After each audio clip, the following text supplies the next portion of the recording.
AES, il fait face à des défis sécuritaires d'une rare complexité, alimentés par des forces insidieuses qui prônent l'endoctrinement, sèment la terreur et œuvrent sans relâche à maintenir nos nations dans l'instabilité. Face à cette hydre aux multiples visages, les forces armées maliennes FAMA, comme leurs sœurs d'armes au sein de l'AES, se dressent chaque jour avec courage et abnégation pour rendre aux citoyens ce bien inestimable, la paix et la tranquillité. Mais en face, derrière des pseudo-religieux, se cachent des groupes armés obscurantistes, auteurs d'actes lâches et barbares qui assombrissent le tableau sécuritaire, économique et social de nos pays. Ces hommes, instruments d'intérêt extérieur, trahissent leur patrie pour servir des maîtres sans visage dans une quête illusoire de gloire, d'argent ou de pouvoir.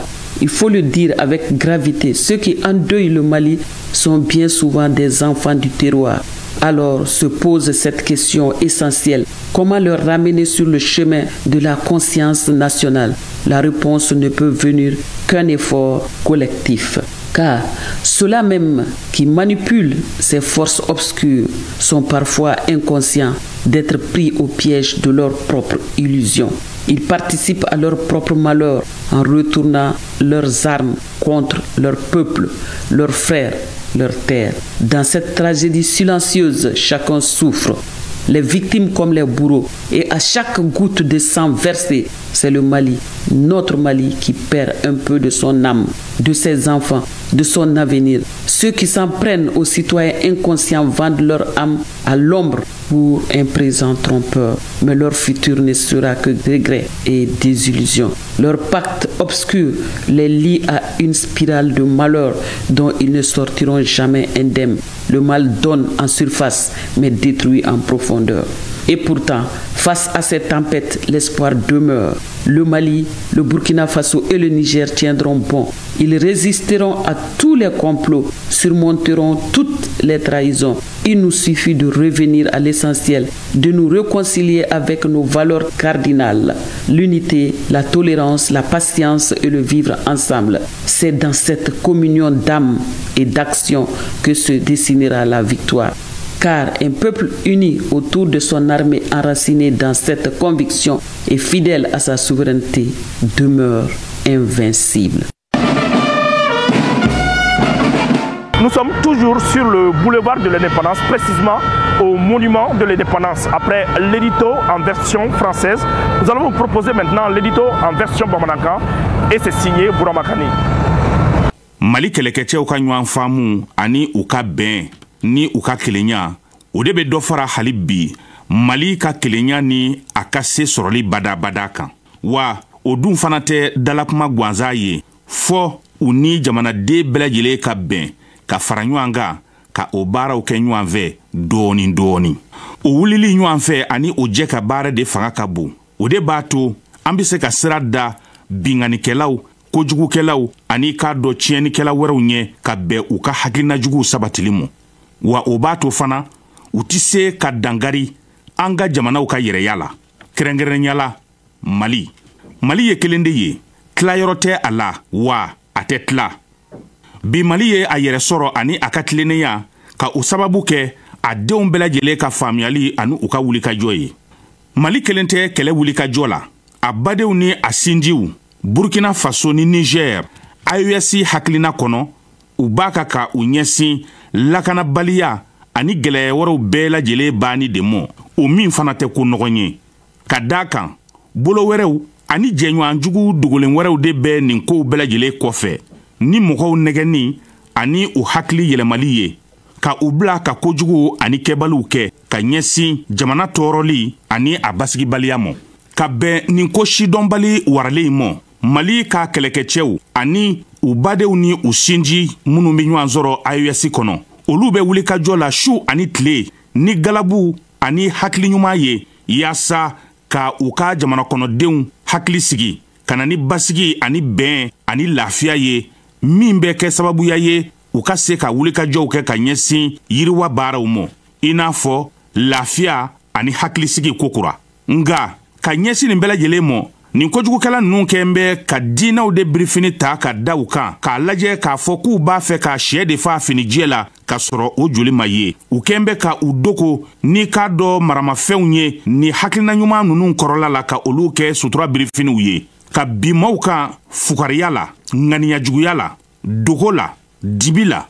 ni ka basigibaliya cari kɛrɛnkɛrɛnnenya sɔrɔ siraw kan ani buna adamadenya an ka jamanaw kɔnɔ nin maa kofɔlen ninnu maajugu wɛrɛw de kɛn bɛ ka ninnu kɛ u ka baarakɛminɛw ye ka u ɲɛrɔki ka bila u ka jamana janfali la wa o maa minnu kɛn bɛ ka u bila nin baarajugu ninnu na u ɲɛma deli ka da u kan u t'u tɔgɔ dɔn u t'u jamu dɔn nka u kɔni b'a ka nin kɛ ten dɔrɔn u yɛrɛ tɛ kɛkun yɛrɛ dɔ fɛn min na nka maa ka n'i ba i ɲɛ koli mɔ k'a cilen don tiɲɛ dɔw bɛ yen fɔ ka olu sɛbɛkɔrɔ fɔ minnu b'a ka mali bila nin gɛlɛya kɔnɔ ka maaw bɔnɛ u ni la ka u bolominɛw can ka gara don an ka sɔrɔ siraw la a bɛɛ lajɛlen ye an yɛrɛw ka jamanadenw de ye o tuma na nin ɲininkali de ka kan ka kɛ yɔrɔ bɛɛ ani waati bɛɛ lajɛlen la walama maa minnu bɛ yen nɔ ni olu bɛ nin fili sira kan wa n'u binnen don nin kojugukɛla ninnu ka janjuguw kɔnɔ ni u b'a ka u kɛ u ka baarakɛminɛw ye fɛɛrɛ ni dabali jumɛn de ka kan ka tigɛ yaasa ka u sɔn hakili ɲuman na u ka bɔ nin sira jugu ani nin janfajugu ja kɔnɔna la nin jaabi jɔnjɔ ka kan ka sɔrɔ bɛɛ lajɛlen de ka wulikajɔ ani bɛɛ ka hakili fara ɲɔgɔn kan kɔnɔna la barisabu minnu yɛrɛ b'a ka nin waleya in kɛ u yɛrɛ t'a dɔn k'a fɔ ko u bin bɛ kojugukɛla wɛrɛw ka ja kɔnɔ ka kɛ n gɛrɛn ye ka u yɛrɛ furu fara ni ka bila u yɛrɛ wolo jamana ani u balima kunankunanw la u b'a ka k'u yɛrɛ ka siniɲɛsigi can k'u yɛrɛ taama sira nɔgɔ n'u ka maramafɛnw ye ka ɲɛsin u ka jamana mɔ u badenw ani u ka dugukolo nin denjuguya ani nin binkani jugu wale ninnu minnu b'a ka kɛ hali a kɛbaw yɛrɛ a b'a ka u tɔɔrɔ u dusukun na kuma tɛ bin bɛ ka kɛ minnu yɛrɛ k'a mɔ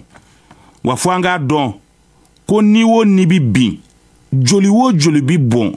a bɛɛ lajɛlen de ye i k'a dɔn garan ye ka don mali sen la an ka jamana baw a bi bɔnɛ a den ɲuman dɔ la min ka kan ka se ka i jɔ ni jamana in ye a kɔ a disi la sini ma minnu b'a ka bi jamanadenw kan jamanaden minnu m'a min u m'a bɔn u sen tɛ ko la u tɛ ko yɛrɛ ɲɛdɔn ka u bɔnɛ u ni la ten fu falaki a y'a dɔn k'a fɔ ko a bolo bɛ sitanɛ de bolo aw bɛ yɛrɛnɛgɛn sira de kan wa anw dalen don a la k'a fɔ sini ma aw ye nin kojugu fɛn o fɛn kɛ aw bɛ tila ka na nimisa wa a bɛna kɛ kumasuli de ye a bɛɛ lajɛlen mɔ don dɔ fɛ u yɛrɛw sigi bɛ kɔkun na u tɛ kɔ min mɔ kan dɔn k'a sababu kɛ u bɛ baara la baara min ni u t'a kɛ kun foyi dɔn maa i bɛ kojugu kɛ waati min na i b'a kɛ ka se dɔ to i ye nka don dɔ kɔni fɛ a bila i kun na k'i b'a ka tiɲɛni kɛ i yɛrɛ kun wa k'i bɛ tila ka sigi o nimisa dilan fana ka don dɔ fɛ nka nin fiɲɛjugu in n'a ka bonya bɛɛ lajɛlen an hakili sigilen don an jigi b'a k'a fɔ don dɔ fɛ an ka jamanaw mali burkina faso niger an bɛ an kun bɔ sanfɛ an bɛ se sɔrɔ an bɛ wasa sɔrɔ ni an sɔnna ka to ɲɔgɔn bolo ka ɲɔgɔn faamu ka ɲɔgɔn bonya ka ko to ɲɔgɔn ta la a ka ca ala fɛ nin janjugu ni nin janfajugu fɛn o fɛn bilalen don an ɲɛ an b'a bɛɛ lajɛlen sago an dan ye dɔrɔn k'an ɲɛsin kɛta ɲumanw ma o dɔ ye an ka bɛn ka ɲɔgɔn ku an ka kɔrɔlen minnu bɛ yen ni olu bɛ kelenya ko fɔ n'a bɛ ko to ɲɔgɔn ta la ani yafa ɲɔgɔn ma ko fɔ n'a bɛ muɲu ko fɔ ni a bɛ sigi ɲɔgɔnya ko fɔ an kana ɲinɛ olu kɔ an ka olu ta ka olu labaara waati bɛɛ lajɛlen kɔnɔna na an ni ɲɔgɔn cɛ n'an ye nin waleya ninnu ta k'u labaara o de bɛ kɛ sababuya ye ka se di an ma o de bɛ kɛ sababuya ye ka wasa lase an ma o de bɛ kɛ sababuya ye jamana ninnu kelen kelen bɛɛ lajɛlen ka bɔ nin gɛlɛya kɔnɔna na jamana kɔnɔdenw ka lafiya ka d'a kan faso jama o faso jama ni aw sɔnna ka da aw ka kɛlɛcɛw la ka u dɛmɛ cogo bɛɛ lajɛlen la an k'a dɔn k'a fɔ o se sɔrɔ o ye ɲɛtugu ani ɲɛ yɛlɛ de ye ka da an ka yɛrɛya la an k'a dɔn fana foyi tɛ yen nɔ min bɛ se an na kuma tɛ juguw ma. Bato majara ni mari basiri dango ma atarida. Bato majara ni damadi indri jebaro atarida.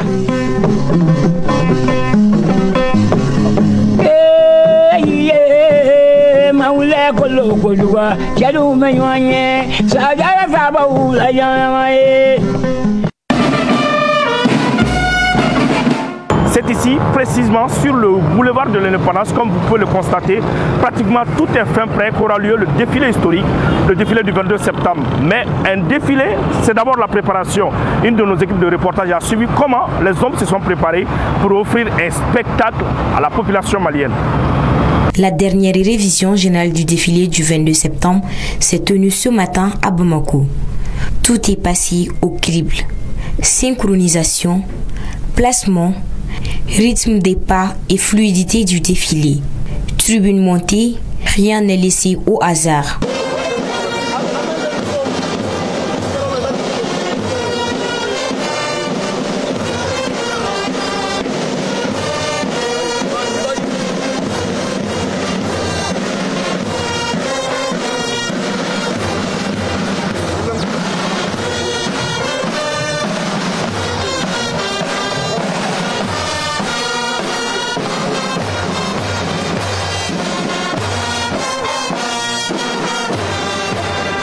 Dès 8h13,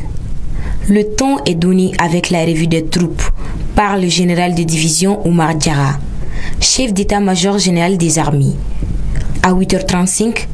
c'est au tour du général de corps d'armée Sadio Kamara, ministre de la Défense et des anciens combattants. Vers 9h34, le protocole du président procède à la pose des germes, marquant avec précision l'axe de passage et la synchronisation. À 9h38, place à la salutation du drapeau.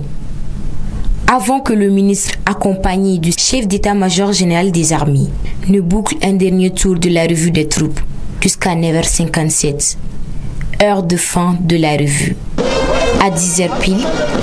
la fanfare militaire lance officiellement l'ouverture du défilé. Le temps monte, les rangs s'enchaînent. Cette dernière répétition générale voit défiler un large éventail de forces vives du pays. Les pionniers scouts,